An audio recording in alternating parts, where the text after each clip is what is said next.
Cumprimento a todos os alunos do Seminário Bíblico Querix com a paz do Senhor.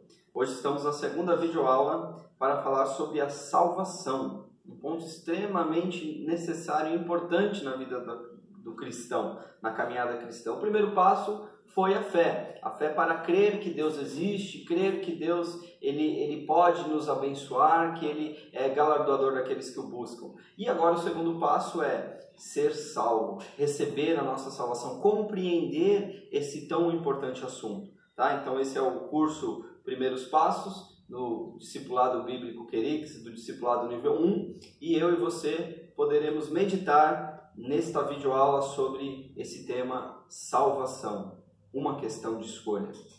Abra comigo em 1 Timóteo, capítulo 2, versículo 3 e 4, e enquanto isso eu faço uma oração. Senhor, meu Deus, meu Pai, em nome de Jesus, Senhor, nós estamos aqui uma vez mais para esta videoaula, para poder, Senhor, transmitir o Teu conhecimento, o conhecimento da Tua Palavra, transmitir aquilo que o Senhor já estabeleceu desde antes da fundação do mundo, porque queremos ser verdadeiros arautos, queremos ser, Pai amado, instrumentos nas Tuas mãos. Por isso, Senhor, que cada um que ouvir, assistir esta videoaula, que possa ser edificado e que possa receber a salvação, uma questão de escolha. Em nome do Senhor Jesus Cristo, que todo inimigo do Evangelho bata em retirada e que a Tua bênção seja sobre as nossas vidas. Dai-nos a capacidade, Senhor, de aprender e também a capacidade de ensinar. É o que eu te peço em nome de Jesus. Então, 1 Timóteo, capítulo 2, versículo 3 e 4 diz assim: porque isto é bom e agradável diante de Deus, o nosso Salvador, que quer que todos os homens se salvem e venham ao conhecimento da verdade. Então, existe uma grande discussão teológica acerca da salvação. Existem algumas escolas, isso não começou hoje, vem lá desde o século XVI com João Calvino e depois no século XVII com Jacó Arminio, que tem essa questão da mecânica da salvação, como que nós somos salvos, né? Então aí Jacó Arminio, ele vem com uma teologia que fala sobre o livre-arbítrio, que é o que nós acreditamos, que é o que nós vamos embasar aqui o nosso estudo sobre a salvação. Por isso que uma questão de escolha é o tema, né? É o princípio que nos leva à nossa salvação. É claro que o Senhor ele nos atrai com laços de amor, mas esse texto aqui ele é claro, dizendo que é bom e agradável diante de Deus, o Salvador, que quer que todos os homens se salvem. Ele quer. Então, esse ponto aqui já elimina talvez alguma questão de predestinação. Nós respeitamos a posição dos calvinistas, porém, nós acreditamos que é sim da vontade de Deus, que Deus salve, que todos os homens se salvem e cheguem ao conhecimento da verdade, porque Jesus é a verdade, Ele é o caminho, a verdade e a vida, ninguém vem ao Pai senão por Ele. Então, a primeira pergunta que nós temos que aqui meditar nesta ministração é: ser salvo do quê? Fala-se tanto sobre salvação, fala-se tanto que nós precisamos ser salvos, mas ser salvo do quê? Essa é uma pergunta que eu quero que você guarde aí no seu coração e que vá meditando sobre isso, que daqui a pouquinho nós vamos responder essa pergunta. Então, o ponto número 1 aqui do nosso estudo é que a salvação é uma questão de escolha. O homem possui o livre-arbítrio para decidir o seu próprio destino eterno. Olha o que está escrito em Deuteronômio, capítulo 30, versículo 19, que diz assim: os céus e a terra tomo hoje por testemunha contra vós, que tenho proposto a vida e a morte, a bênção e a maldição. Escolhe, pois, a vida para que vivas tu e a tua descendência. Olha que texto intrigante, pelo menos minimamente, para usar uma expressão adequada aqui, intrigante, porque aqui a palavra do Senhor diz que ele chama os céus e a terra, ele toma os céus e a terra como testemunha contra os homens, que ele tem proposto a vida e a morte, a bênção e a maldição. E muitos de nós, infelizmente, não escolhemos essa vida, não escolhemos essa bênção, né? Porque o pecado ele está presente, o pecado ele está muito perto de nós. E e aí você pode me falar, mas eu não sou um pecador. A Bíblia diz que todos nós pecamos, todos pecaram e destituídos estão da glória de Deus. Não dá para se aproximar de Deus, chegar até o Senhor, sem ter esse coração arrependido. Então, para falar de salvação, vamos falar um pouquinho do pecado também, né? O pecado, ele engana, ele seduz e ainda ele cobra o seu salário. Porque em Romanos capítulo 6, versículo 23, a palavra do Senhor diz assim: porque o salário do pecado é a morte, mas o dom gratuito de Deus é a vida eterna. Então, o que é o pecado, né? Muitos acham que o pecado está relacionado tão somente a questões morais, né? Mas o pecador é aquele que mente, o pecador é aquele que rouba, o pecador é aquele que fala palavrão, é aquele que se prostitui. Sim, todos essas questões do pecado são realmente pecado, mas né, nós não podemos aqui estabelecer um checklist do pecado, né? E dizer, olha, isso pode, isso não pode. Por quê? Porque a própria palavra, ela diz que o Espírito Santo é aquele que nos convence do pecado. Então, o que é o pecado? O pecado vem do grego hamartia, que significa errar o alvo. Então, imagina que você tem um alvo que é cumprir a vontade de Deus e que você errou, que você simplesmente errou. Qual é a vontade de Deus? Como que nós podemos errar a vontade de Deus se nós não conhecemos a vontade de Deus? Então, esse é um dos princípios da escolha. Escolher não pecar, escolher fazer a vontade de Deus para primeiro conhecer essa vontade. Então, nós encontramos na palavra do Senhor um padrão mínimo que Deus estabeleceu no Antigo Testamento, que é o padrão da lei, né? A lei de Moisés, os 10 mandamentos, o chamado decálogo, né? Eu vou ler aqui em Êxodo, capítulo 20, a partir do versículo 4, que diz assim: não farás para ti imagem de escultura, nem alguma semelhança do que há em cima no céu, nem embaixo da terra, nem nas águas e nem debaixo da terra. Não tomarás o nome do Senhor teu Deus em vão, porque o Senhor não terá por inocente o que tomar o nome do Senhor Deus em vão. Mas o 7º dia é o sábado do Senhor teu Deus. Não farás nenhuma obra de escultura, nenhuma obra, nem tu, nem o teu filho, nem a tua filha, nem o teu servo, nem a tua serva, nem o teu animal, nem o teu estrangeiro que está dentro das tuas portas.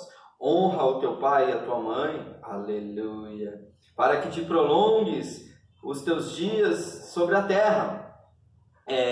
Não matarás, não adulterarás, não furtarás, não dirás falso testemunho contra o teu próximo, não cobiçarás a casa do teu próximo, não cobiçarás a mulher do teu próximo, nem o seu servo, nem a sua serva, nem o seu boi, nem o seu jumento, nem coisa alguma do teu próximo. E hoje eu poderia complementar: não cobiçarás o carro do teu próximo, não cobiçarás a bolsa da tua próxima, o vestido da tua próxima, né? Aqui o Senhor, ele estabelece os 10 mandamentos.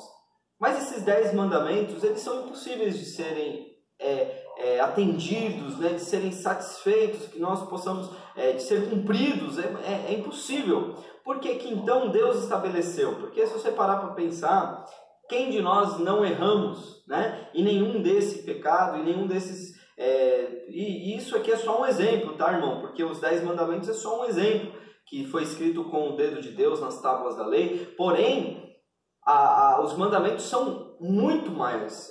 Alguns estudiosos que dizem que são mais de 300 mandamentos e preceitos que o Senhor nos dá. Então, se nós formos observar cada um desses mandamentos e preceitos, nós não seremos aprovados. Então, por que que Deus estabeleceu essa lei? Lá no Novo Testamento, nós encontramos a palavra de Deus falando que o Senhor, ele, lá em Romanos, se eu não me engano, que o Senhor ele estabeleceu a lei para que nós tivéssemos consciência que somos pecadores, porque a lei diz: não cobiçarás. Mas se eu não souber, se eu não tenho lei para me dizer que cobiçar é pecado, então se eu cobiçar logo não é pecado. Por isso que a Bíblia diz que todos nós pecamos, estamos destituídos da glória de Deus. E aqui nós encontramos esse padrão mínimo, né, de perfeição que Deus estabeleceu, que o homem para o homem é impossível cumprir. Então, logo, irmãos, a salvação é pela graça.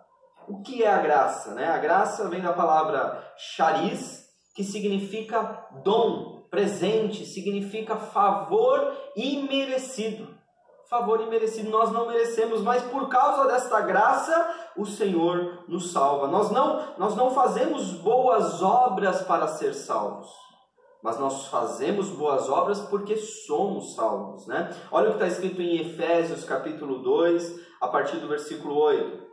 Ele diz assim: porque pela graça sois salvos, por meio da fé. E isso não vem de vós, é um dom de Deus, é um presente de Deus. Não vem das obras, o texto aqui é claro, não vem das obras, para que ninguém se glorie. Porque somos feitura sua, criados em Cristo Jesus para as boas obras, as quais Deus preparou de antemão para que andássemos nelas. Então, Deus ele preparou um caminho de boas obras, porém, nós não somos salvos por causa das boas obras, né? Há muitas outras religiões, os espíritas acreditam na evolução, que com as boas obras o nosso espírito vai evoluindo, a nossa alma vai evoluindo. Irmãos, nós não somos salvos pelas obras, nós somos salvos única e exclusivamente pela graça, porque pela graça sois salvos, e isso não vem de vós. O nome já diz graça. O que é graça? Graça é de graça, né? Tá aí hoje, nós estamos no ano aceitável do Senhor, onde qualquer um que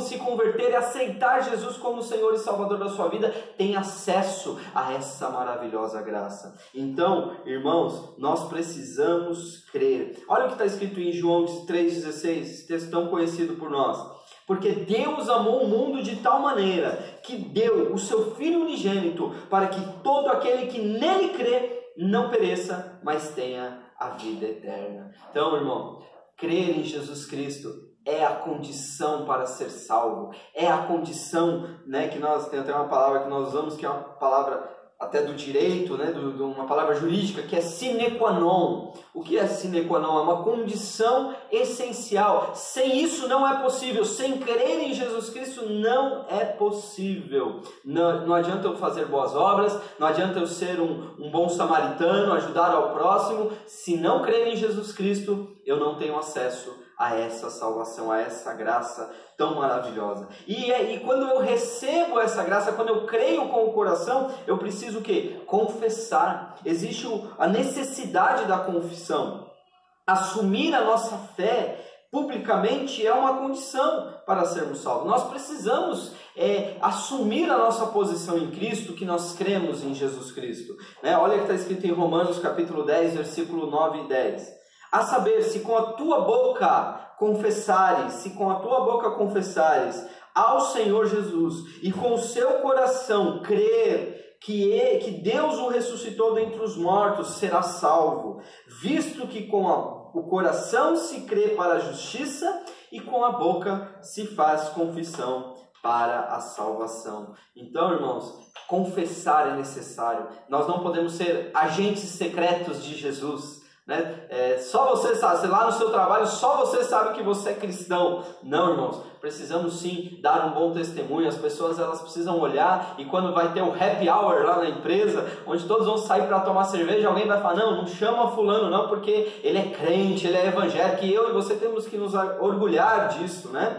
Porque nós não temos que esconder a nossa fé em quem temos crido. E não que eu esteja dizendo que tomar cerveja é pecado, tá, irmãos? Né? Cada um é livre para fazer o que quer. A Bíblia diz que tudo eu posso, mas nem tudo me convém. Então, cada um faz a sua escolha. E olha que o próprio Jesus diz em Mateus 10, 32 e 33, ele diz assim: portanto, qualquer que me confessar diante dos homens, eu o confessarei diante do meu Pai que está nos céus. Mas qualquer que me negar diante dos homens, eu o negarei diante do meu Pai que está no céu.